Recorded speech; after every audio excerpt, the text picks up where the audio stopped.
Sungguh-sungguh Allah sangat ridho ketika seorang hamba itu makan makan ketika sesuap nasi dia muji Allah, ketika minum seteguk nasi dia muji Allah. Itu kalau orang diridhoni Allah itu wali betul. Itu untuk jadi wali itu gampang, kamu makan ridho, kamu nginjak buminya Allah ridho seneng, kamu hidup keseharian aman seneng. Nah ini supaya sampean kita semua ngaji betapa panduan Rasulullah untuk menggapai ridho Allah itu banyak yang keseharian sekali. Saking kesehariannya banyak dalam hadis dan itu sahih. Nabi menyebut hal-hal yang keseharian. Hatta ma tas'alu fi fimra'atika. Kamu punya uang, kemudian istri kamu bisa makan, itu ibadah.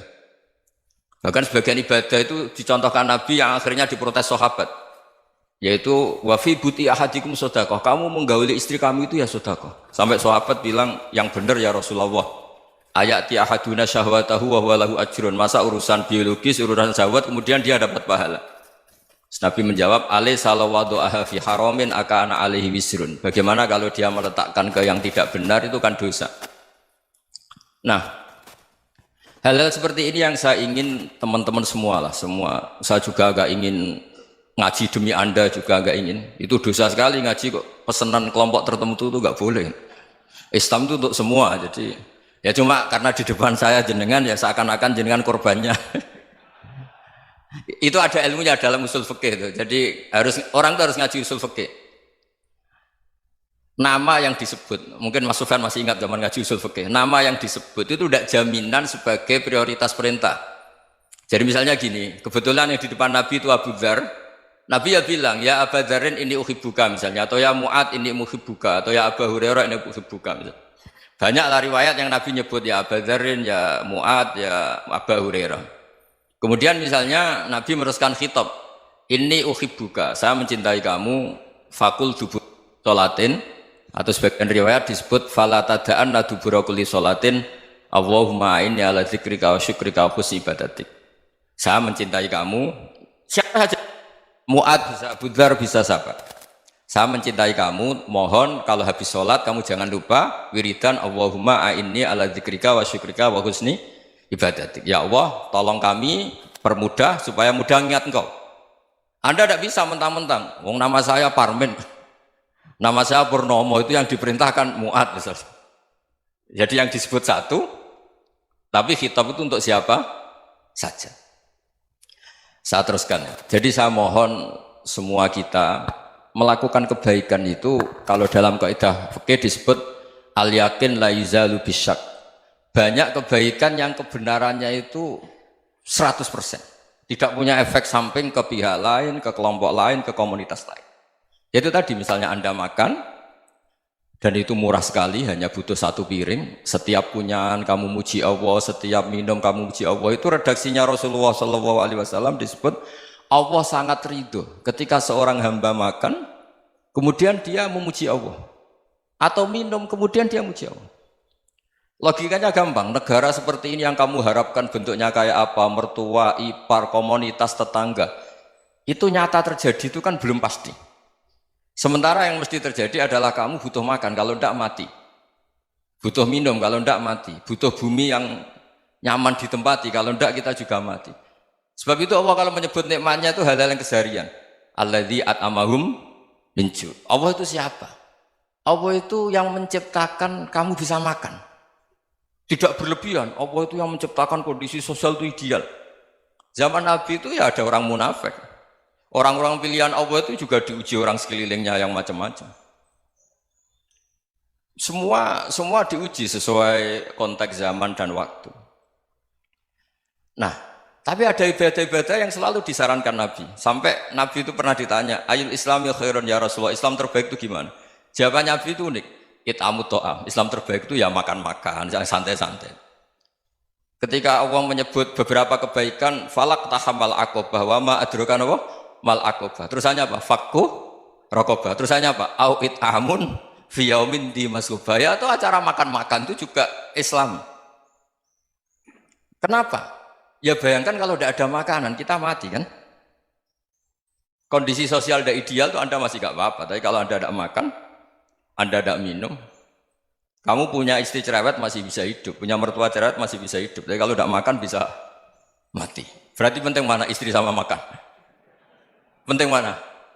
Makan. Semoga istri Anda dengar, nanti kamu disuruh makan tapi pulang deh.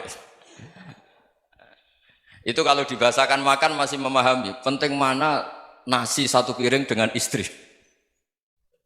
Nggak ada nasi mati, nggak ada istri belum mati. Penting mana? Gak berani jawab kan? Nah, ternyata Anda ada garang kan di depan istri. Jadi saya mohonlah, mungkin Mas Sufyan Sauri tadi yang bisa bantulah. Teman-teman tuh ngaji yang keseharian saja. Karena kita nyari ridha Allah itu berdasar firman Allah. Dan firman Allah itu menyebut keseharian tuh riang, gampang.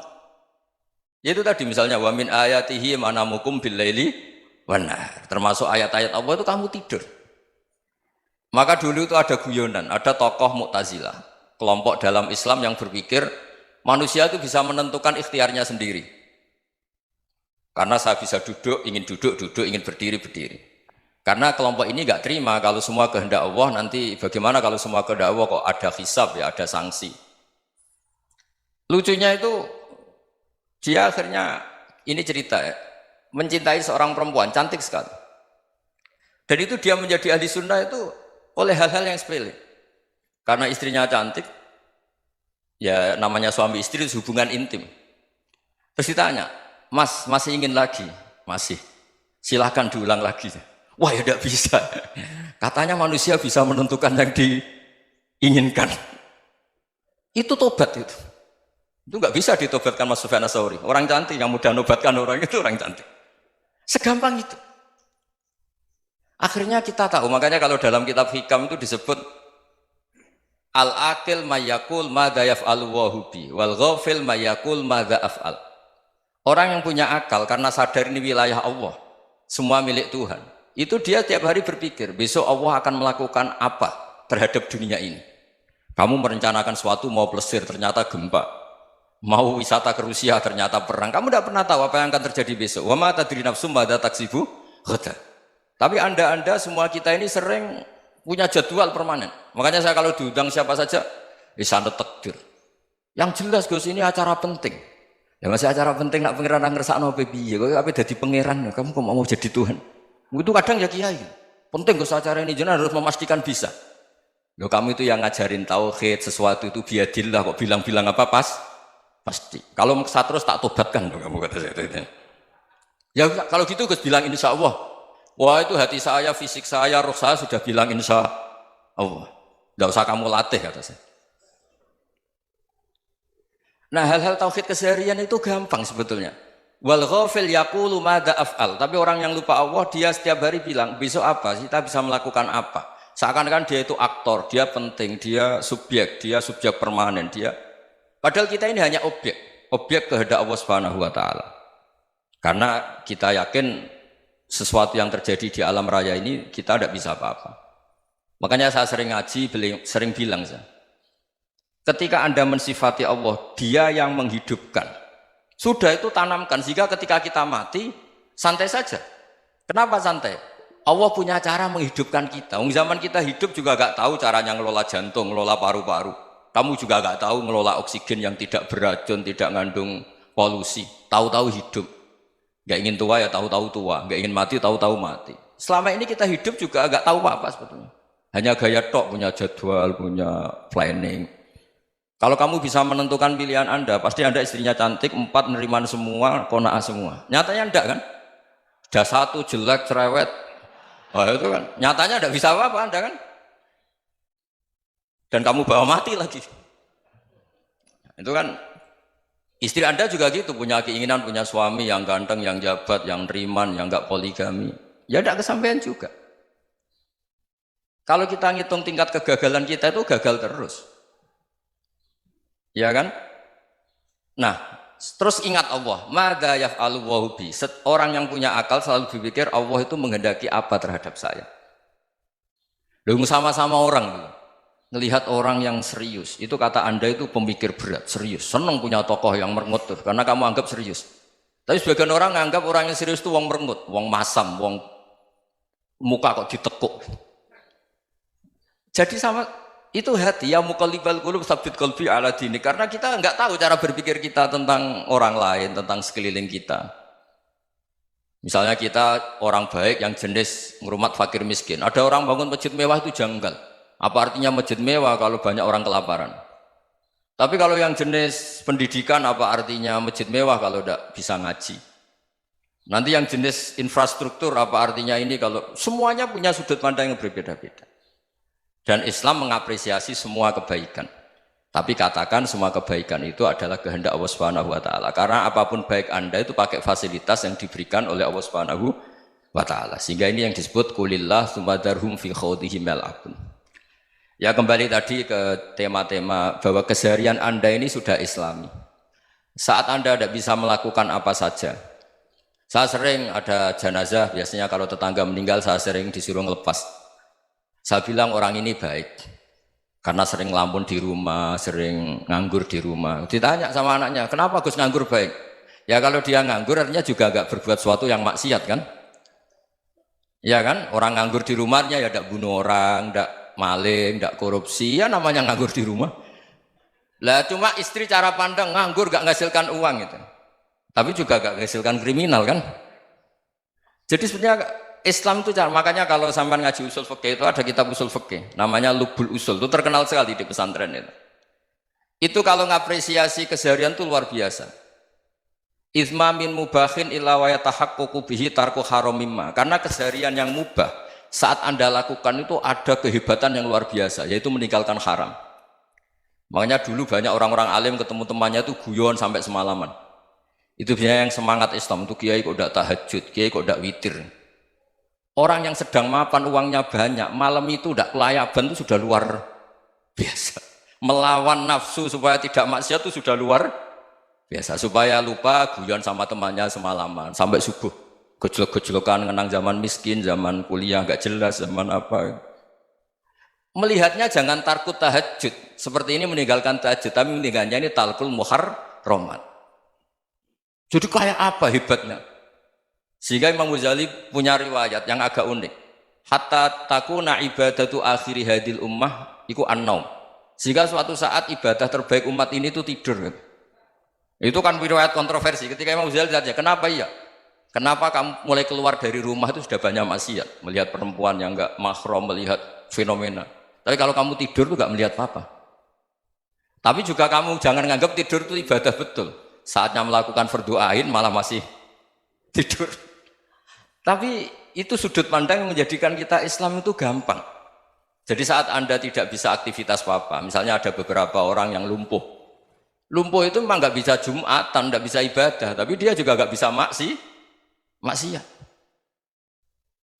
Tidur itu memang Anda saat itu tidak bisa tahajud, tidak bisa witir, tapi saat itu ada zina, ada maling, tidak gosipkan orang, tidak bully orang, tidak menanamkan kebencian, tidak hasud. Sehingga tidur menurut Allah Ta'ala ya wa min ayatihi manamukum billaili apa? Wan-nahar. Karena di tidur itu selain ada unsur istirahat, jaga kestamina, juga ada unsur meninggalkan beberapa keburukan. Nah saya mohon ibadah yang keseharian ini kita jaga. Supaya kita semua baca ayat itu fasih. Fasih itu tertanam di hati. Allah itu siapa? Alladzi at'amahum min ju'i wa amanahum min khauf. Dan Allah kalau cerita di Quran itu anna subabnal ma'a subba thumma syaqaqnal ardhan wa syaqqa fa'ambatna fiha habba wa inaba wa qadba wa zaituna wa nakhla wa hadaika hulba. Kamu tahu saya ini siapa kata Allah? Saya ini adalah Tuhan yang menurunkan air, kemudian ada tanaman banyak. Habba wa inaba wa qadba, ada zaitun, ada tin, kalau orang Jawa mungkin ada tela, ada padi, ada mangga, ada pisang. Sudah. Wa inaba wa zaituna wa nakhla wa hadaika hulba. Ada perkebunan yang lebat. Tujuannya apa? Mata Allahkum, silahkan kamu pakai, kamu nikmati. Tapi karena kadang kita ini punya ide-ide besar. Tadi untuk syukur saja nunggu punya istri riman, rumah baik, tetangga baik, komunitas baik, semuanya baik baru syukur. Lama-lama nanti ada di surga, syukurnya nunggu surga paling kelas A. Itu sudah ada yang menghuni Rasulullah, kamu nggak boleh di situ. Masa untuk syukur saja? Repotnya Masya Allah. Jadi mohonlah Quran yang kalau Anda hafalkan juz sama itu kan ada ayat-ayat yang kayak tadi. Ya, fal yang dzuril insanu ila ta'ami. Coba lihat Apa yang kamu makan ya? Dari mana? Dan untuk mempertahankan hidup kamu keseharian. Jadi jangan kira ibadah itu harus membentuk komunitas yang versi Anda. Ibadah itu harus yang hal yang mulu-mulu. Kesehariannya Anda alami. Loh ini saya tidak bikin-bikin. Saya ngaji bukan karena berdasar pesanan. Itu ayat yang saya baca kan betul ada ayatnya kan. Fal yang dzuril insanu ila tu'ami anna sababnal ma'a sabba thumma syaqqaqnal ardo syaqqa fa ambasna fiha habba wa inaba wa qadba wa zaituna wa nakhla wa hadaiqa ghulba. Terusannya apa? Mata'al lakum, silakan kamu nikmati. Mata itu silakan kamu nikmati. Ya kayak sampean dikasih hidangan ya makan. Ya sudah makan, habis makan ya minum, habis itu ngantuk ya tidur. Ya sudah normal-normal saja. Kayak apa indahnya Islam? Tapi Anda mencari Islam yang gimana lagi? Nah itu yang diajarkan guru-guru kita, diajarkan sanad kita sampai Wali Songo, sampai Rasulullah SAW. Bahwa pada akhirnya ada jihad, ada perang. Itu dulu memang perang, bukan membunuh, beda. Dulu kita dijajah Belanda ya perang, dan itu normal karena kita dijajah. Jadi ketika orang lain ingin baik sama kita, wa in ahadum minal musyrikin astajaroka ya fajirhu hatta yasma'a kalam Allah. Kalau mereka ingin baik ya kita baik. Makanya ada istilah musta'man, mu'ahad. Kalau mereka ingin damai, berdampingan dengan kemajmukan ya itu yang lebih baik. Karena memang Islam menghormati proses perdamaian. Wa in janahu lis-salmi ya fajnah lah. Kalau ingin damai ya kita harus